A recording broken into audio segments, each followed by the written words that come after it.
It's back. I recently lost my S23 Ultra, and instead of buying a new phone, I decided to buy a refurbished one to replace it. I wanted to see if refurbished is better than new. Let's go. So I have it back in my hands, the S23 Ultra. I feel this phone might go down in history as one of the most complete smartphones that you could have gotten in this time period. Cameras, battery, performance, display, it had it all.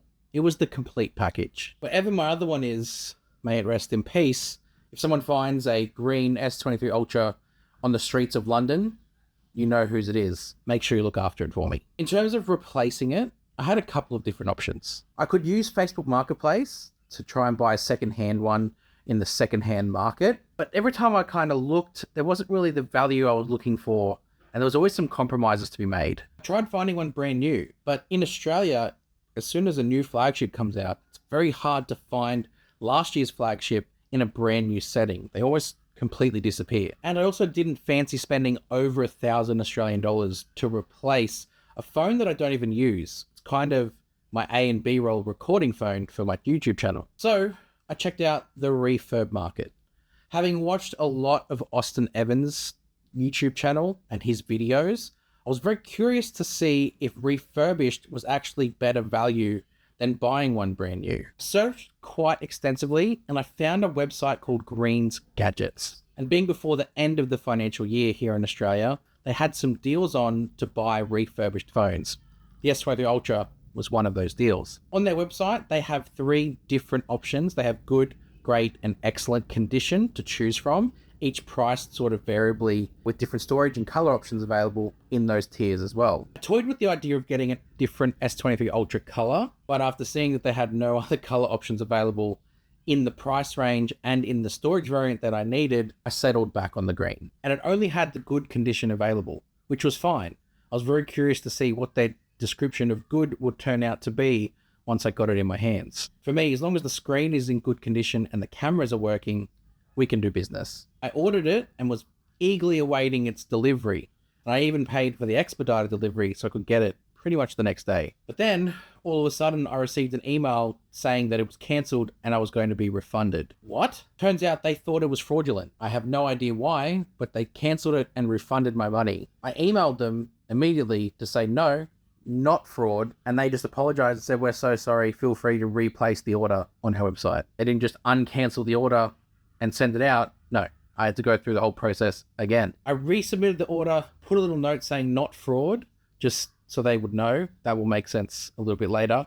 And then, fingers crossed, waited for the acceptance of the order. Sprung again for the express shipping, and on its way it was. Literally the next day, it arrived and got left at the post office down the road. I was very keen to get it unboxed the second that I had it, but being a YouTuber, you have to film your unboxing, so I had to wait until I had some time to be able to do it. So I got all my gear out and I recorded the unboxing right in front of me where I'm standing. Let's talk about the experience of unboxing a refurbished phone. You can see the little note on the packaging, not fraud.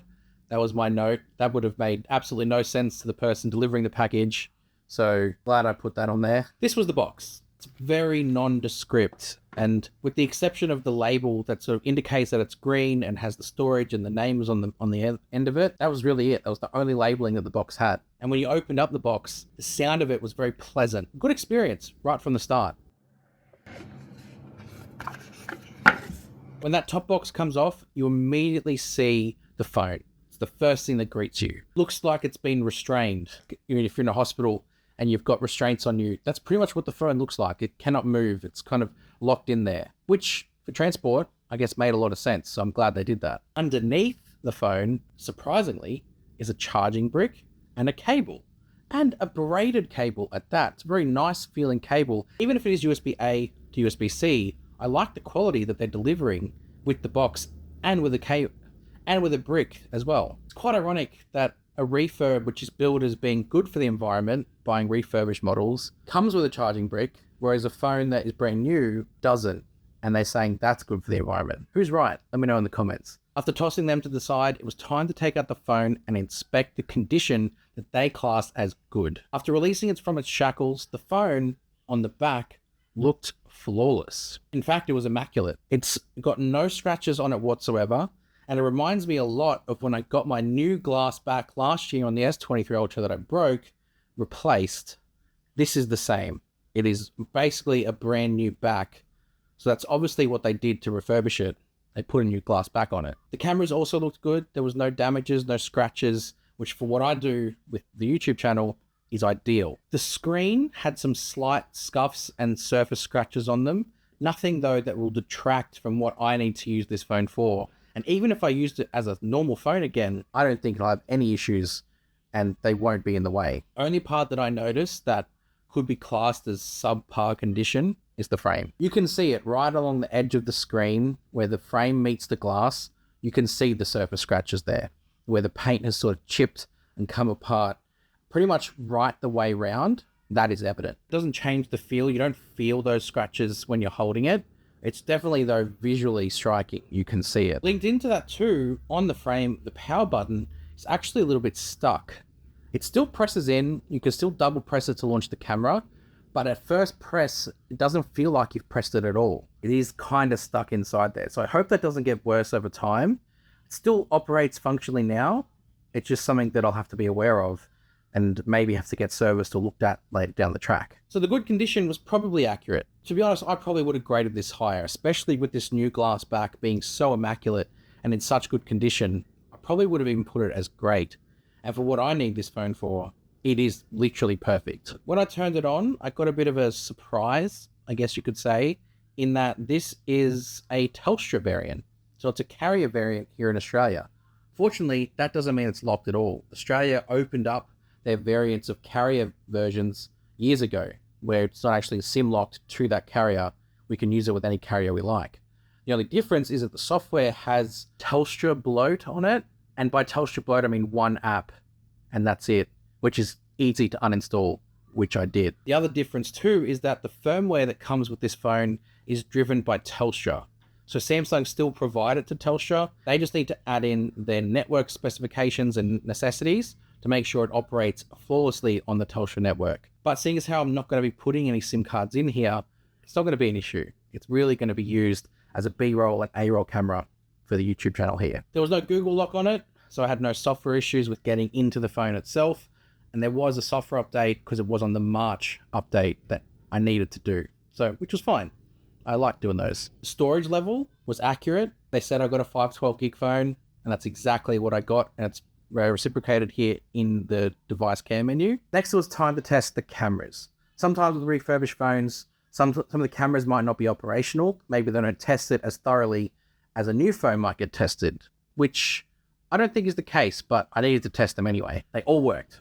As soon as I launched the cameras, every single camera, every mode that I tried worked properly. And now that I'm using it as my YouTube channel phone again, I used it to record my sponsor segment last week with Surfshark, and it looked great. So I'm very, very happy with the level of performance that the cameras have got, matched with the hardware and the look of the phone also. The thing that's really great with this too is I was able to restore my previous S23 Ultra settings through Samsung Cloud.